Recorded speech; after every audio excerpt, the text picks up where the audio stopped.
New Zealand has already had a Maori foreign minister, Winston Peters, very dapper man, quite effective. I like him a lot.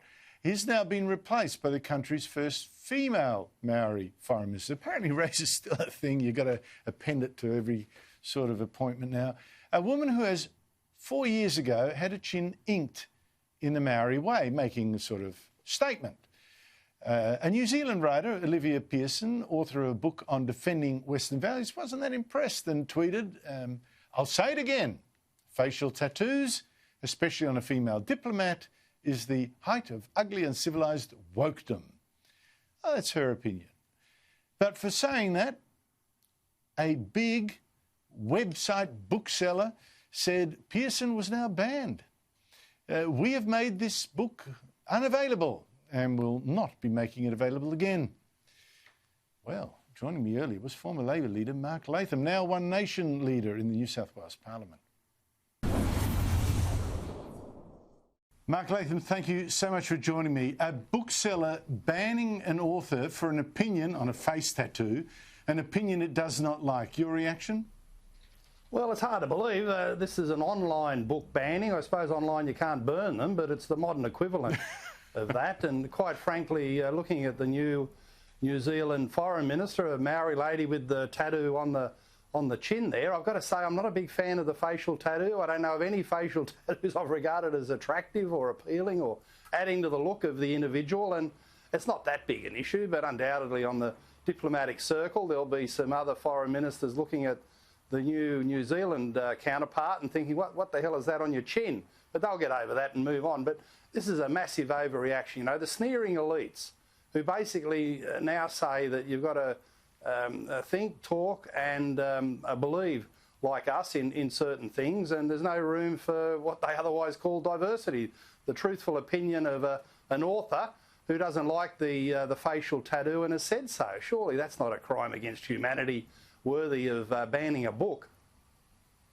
It seems weird to me. So the only opinion you can have to be an author in New Zealand, what is that you must like a facial tattoo? I don't like them. I mean, I'm not much fussed by them, but I'd be, I can't say I find them particularly attractive.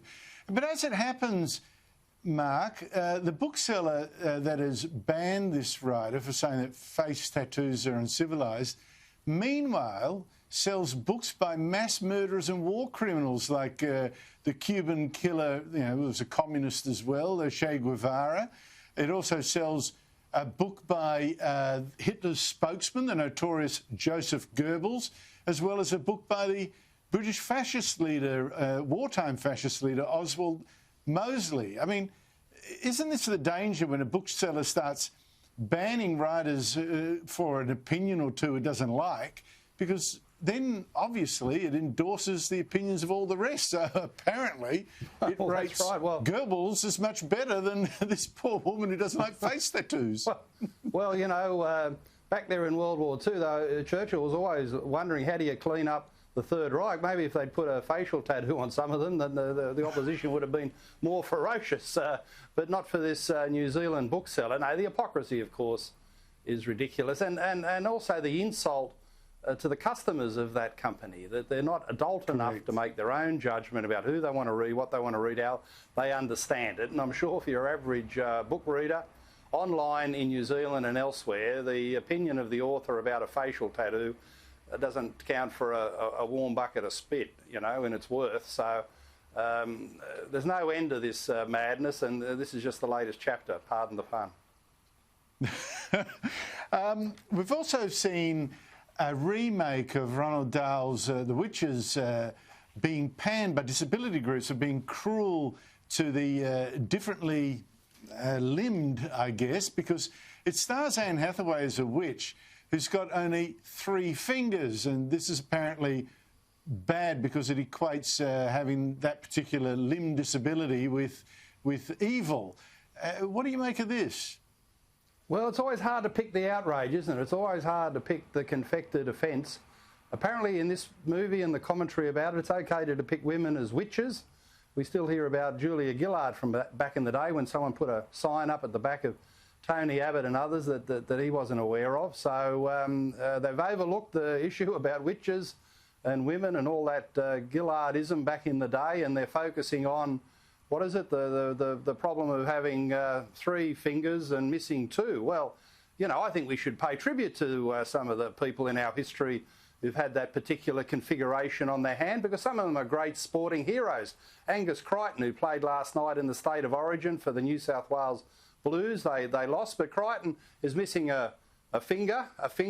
He could have been in the movie because he had a bad tendon rupture, and he's a pretty tough guy. He said, well, I don't want to be out of footy for 12 months, just cut the bloody thing off, and they did. So he's missing one, no great shame in that, and he's a great footballer. And back in the day, one of our distinguished cricketers, indeed the oldest Australian cricketer, first selected to play Test cricket, Bert Dainty Ironmonger, who was 46. His spinning finger, I assume that one was missing, and it didn't seem to hurt him that much. It might have added to his spin bowling. So let's pay tribute to these great people instead of being ashamed of them in these movies, The Witches. Look, I understand the sensitivity. You don't want a disability equated with evil, but I mean, I guess it's one of those things that people have got an instinctive.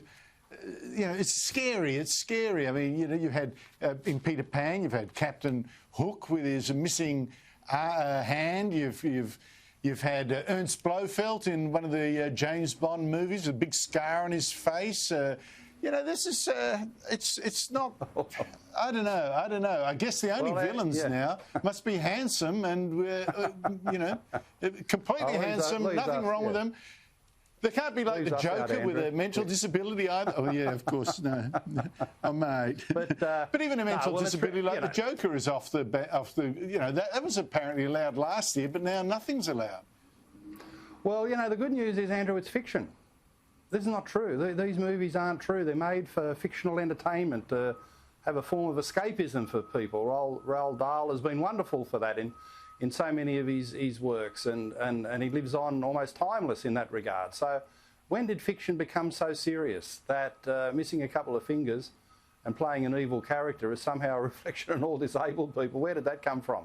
I mean, the extrapolation of these lunatics never amazes, and this is one where I'm sure for your average moviegoer, they wouldn't even notice. It's not true. It's a fictional story. So just get on with enjoying it if you can. Just finally, Mark, have you got any reflections on the amazing US election? We first thought that Trump was the favourite to win. Turns out now it's Biden almost certain to win, really. I think, though, much closer than he expected, and that strikes me as a reflection of the fact that such a huge proportion of voters, it could be 5, 6, 7%, I don't know, didn't tell the pollsters that they would favour a Trump vote. Well, that's right. The pollsters are seen as part of the political insiders. There's a constituency there that doesn't like anyone on the inside of politics, the drain the swamp mob, and they won't talk to the pollsters. So that's hardly surprising. We knew that from 4 years ago. The pollsters had either corrected their methodology and the like. Well, they haven't. You can't get to people who don't want to talk to you, in fact, who don't like you for the work you do. So it's a huge blow to the polling industry. You might as well close it down in the United States, and given our last federal election here, perhaps in Australia as well. But overall, some amazing data that's coming out of this, Andrew, in Wisconsin. Cold state in the north of America, 90% of people in a voluntary system have voted. Where did they get them all from? They haven't got a system like ours of an independent electoral commission. The ruling party in each state runs the system. And 90% turnout? Really? Minnesota much the same? The data doesn't add up. And if the Supreme Court does get down and have a look at this, they'll be there having a lot of work to do over the next couple of months. Mark Latham, thank you so much indeed for your time. Pleasure. Thanks, Andrew.